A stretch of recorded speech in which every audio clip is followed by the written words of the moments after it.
जम्मू कश्मीर में हजारों daily wagers के लिए यह खबर बहुत अहम है और आपको बता दें कि हजारों डेली वेजर्स जो लगातार अपनी मांगें सरकार से और इंतजामिया से करते रहे हैं, ऐसे ही जम्मू कश्मीर डेली वेजर्स के लिए यह बड़ी खुशखबरी भी है, क्योंकि जम्मू कश्मीर के हजारों डेली वेजर्स कॉन्ट्रैक्चुअल और आर्जी मुलाजमीन के लिए एक बड़ी उम्मीद की किरण अब सामने आई है। हुकूमत ने आखिरकार इस मामले पर संजीदगी से कदम बढ़ाया है। कई दहाइयों से मुस्तकिल हैसियत का इंतजार कर रहे ये मुलाजमीन अब शायद अपने मुस्तकबिल के हवाले से कोई बड़ी खबर सुन सकेंगे। जी हां, क्योंकि हुकूमत ने एक आला सतही कमेटी तश्कील दी है जो इनकी मुस्तकली यानी रेगुलराइजेशन से मुतालिक तमाम पहलुओं का जायजा ले रही है। क्योंकि आप देखिए, जम्मू कश्मीर में हुकूमत ने असेंबली में एक तहरीरी जवाब में तस्दीक बाकायदा किया है कि एक खुसूसी कमेटी तश्कील दी गई है जो तमाम सरकारी महकमों में काम करने वाले डेली वेजर्स, कॉन्ट्रैक्चुअल्स, HDF, NYC और एडहॉक मुलाजमीन की मुस्तकली से मुतालिक तमाम पहलुओं का तफसीली जायजा ले रही है। यह कमेटी चीफ सेक्रेटरी की सरबराही में 19 मार्च 2025 को एक सरकारी हुक्म जिसका ऑर्डर नंबर 384 और इसके अलावा JK 2025 के जरिए कायम की गई थी। तो कहीं ना कहीं आप देखिए कि इस कमेटी के बारे में, जो कमेटी दरअसल तश्कील दी गई है और जो कमेटी डेली वेजर्स के जो मसाइल हैं, इनकी जो मांगे हैं, इनके हर पहलू से गौर व फिक्र कर रही है। दरअसल इस कमेटी में क्या कुछ है, कानूनी जायजा ये कमेटी ले रही है। यह देखा जा रहा है कि मुस्तकिल करने का अमल कानूनी उसूलों के मुताबिक हो, ताकि मुस्तकबिल में कोई अदालत या इदारा इसे चैलेंज ना कर सके। माली पहलुओं का तज्जिया भी यह कमेटी कर रही है, ताकि हुकूमत पर पहले से ही माली दबाव है, इसलिए कमेटी यह जांच रही है कि अगर हजारों मुलाजमीन को मुस्तकिल किया गया तो खजाने पर कितना बोझ पड़ेगा, इसका असर क्या कुछ होगा। इसी तरह से इंतजामी तौर पर भी मुताला किया जा रहा है। मुख्तलिफ महकमों से डेटा इकट्ठा किया जा रहा है, जैसे कि इन मुलाजमीन की तारीखी तकर्री, काम की नौयत, हाजिरी रजिस्टर्ड की तस्दीक या जाली और दोहरी इंदराज को हटाना, इन तमाम पहलुओं पर भी गौर व फिक्र किया जा रहा है। आप देखिए कि असेंबली के हालिया सेशन में इस मुद्दे को पूरे जोर शोर के साथ उठाया गया। हालांकि असेंबली के अंदर जितनी मजबूती के साथ यह मुद्दा उठाया जाना चाहिए था, उतनी मजबूती के साथ तो नहीं उठाया गया, लेकिन कई आज़ाद MLA या दूसरे जो MLAs हैं, उन्होंने इस मुद्दे को एक तरह से सामने ज़रूर लाया। हालांकि इस पूरे मुद्दे पर बहस नहीं हो पाई, लेकिन आप देखिए कि असेंबली के बाहर इस पूरे मुद्दे को लेकर यह मुद्दा पूरी तरह से गरमाया हुआ था। डेली वेजर्स का मुद्दा, असेंबली के बाहर इस मुद्दे पर काफ़ी हंगामा और एहतजाज भी देखने को मिला। तो वहीं पर असेंबली के हालिया सेशन में MLA तारिक हमीद कर्रा के एक सवाल के जवाब में हुकूमत ने यह वाज़ेह किया है कि कमेटी इस मामले पर तफसीली गौर व फिक्र कर रही है।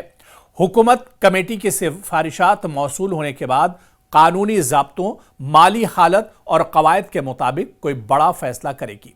मजीद कहा गया है कि मरकज की तरफ से जारी करदा हिदायत और अदालती फैसलों को भी मद्देनजर रखा जा रहा है, ताकि कोई कदम गैर कानूनी या गैर पायदार ना हो।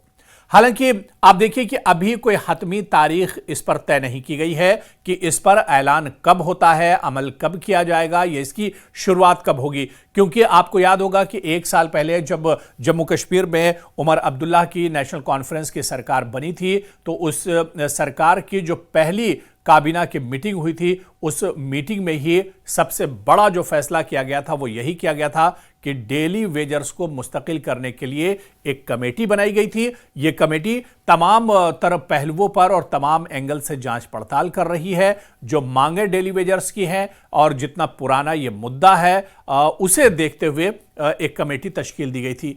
तो कहीं ना कहीं उमर अब्दुल्ला सरकार और जम्मू कश्मीर में नई सरकार के बनने के बाद से ही इस पर हलचल एक तरह से इस मुद्दे पर तेज हो गई है, क्योंकि यह मुद्दा समाज से जुड़ा हुआ है और एक गरीब तबके से जुड़ा हुआ है, ऐसे लोगों से जुड़ा हुआ है जो जम्मू कश्मीर में हर तरह की परेशानी उठाकर रोज़मर्रा के काम अंजाम देते हैं, लेकिन एक लंबे वक्त से ये अपनी नौकरी मुस्तकिल होने की और पायदार होने का इंतज़ार कर रहे हैं। इसी वजह से लोगों से जुड़ा हुआ दरअसल ये मुद्दा है, लेकिन अभी तक कोई हतमी तारीख सरकार की तरफ से नहीं आई। हालांकि सरकार हमेशा ये कहती है कि वो इस मुद्दे पर कमेटी काम कर रही है, जांच पड़ताल की जा रही है, तमाम पहलुओं पर चर्चा की जा रही है और उसके बाद ये जो कमेटी है ये अपनी रिपोर्ट देगी और रिपोर्ट के बाद तस्वीर एक तरह से साफ होगी। लेकिन कमेटी की सिफारिशात जमा होने के बाद ही हुकूमत कोई हतमी फैसला कर सकती है।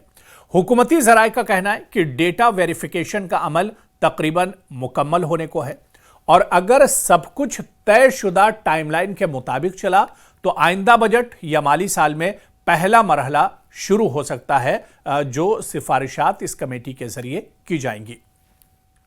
आप देखिए कि जम्मू कश्मीर में 60,000 से ज्यादा डेली वेजर्स बरसों से मुस्तकली का इंतजार कर रहे हैं।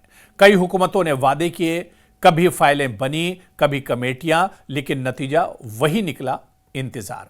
ये मुलाजमीन जो पानी, बिजली, ज़राअत, तामीरात, जंगलात और शहरी तरक्की जैसे अहम महकमों में काम करते हैं, अक्सर कम तनख्वाह, गैर यकीनी मुस्तकबिल और सर्विस सिक्योरिटी की कमी का शिकार है। यानी आप देखिए कि ये कमेटी अगर अपनी सिफारिशात को जामे और शफाफ अंदाज में ये कमेटी रिपोर्ट पेश करती है तो यह कदम हजारों खानदानों के लिए जिंदगी बदलने वाला साबित हो सकता है।